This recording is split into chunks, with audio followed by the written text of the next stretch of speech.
But Boaz was in transition, coming off the field, and now he's going to be the reaper. The same one that sowed the seed is the same one that does the reaping. Right.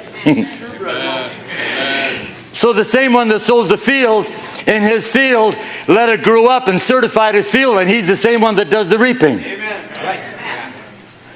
And Ruth had the privilege of being part of this process undeservedly. Now think of it. Think of it. Once he gets to the threshing floor, and then Ruth lands, and Naomi, oh boy, thank God for Naomi's. Amen. Do you know that the way you treat your first pasture is the way you're going to treat your second one? True. Girls, your relationship with your dad, 90% will be the same relationship with you have your husband. Your dad was your first pastor, and your husband's your second pastor.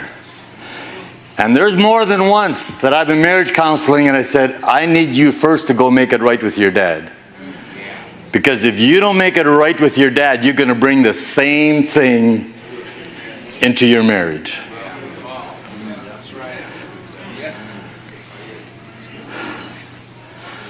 Do you know the way you treat Brother Ron is probably how you treat Christ? You disrespect his office.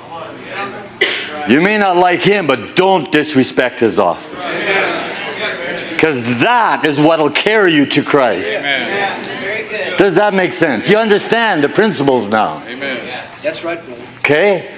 I told my church they don't have to like me, but they all have to ride horses, because in Revelation 19, you got to ride horses, so you need me anyways.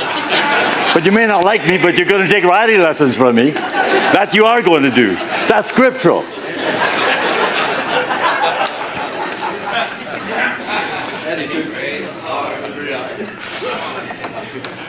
I told them, I told them.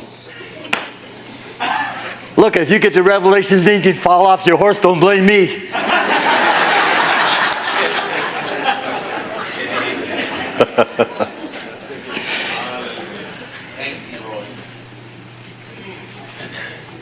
But when Boaz starts to transition from the 7 church ages, and now he's stepping on the threshing floor, that represents opportunity for the woman. And so the point I want to make is that there's a threshing floor exchange, and I'm going to end up with this because it's taken too long, but there's a pattern that needs to follow after the chief shepherd, and you'll find that in scriptures it says, and for their sakes I sanctify myself, that they also may be sanctified. But listen, for their sakes I sanctify myself, that they may also sanctified. But let's watch the next word. Through the truth. It's the truth that sanctifies you, not Eugene Braun and not Ron Peterson. It's the truth that sanctifies you. But the other side is also true, that as a father I have to make a sacrifice so that my kids can be sanctified through the truth. Amen. As a father. Because only a father can bring a girl to womanhood. And only a father can bring a boy to manhood. And if there's anything we're lacking in our generation, we lack men.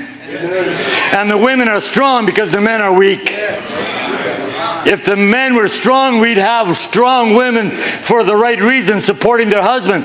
But the reason sometimes you have houses where the woman is expected to be the spiritual leader is because she can't find something to respect in that man. And the man is dependent on the woman for completion.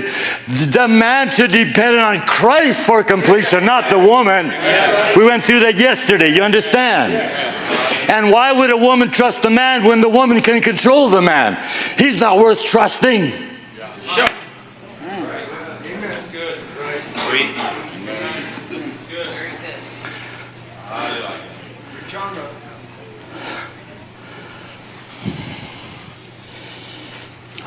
Boy, Ron, I don't know how far to take this now.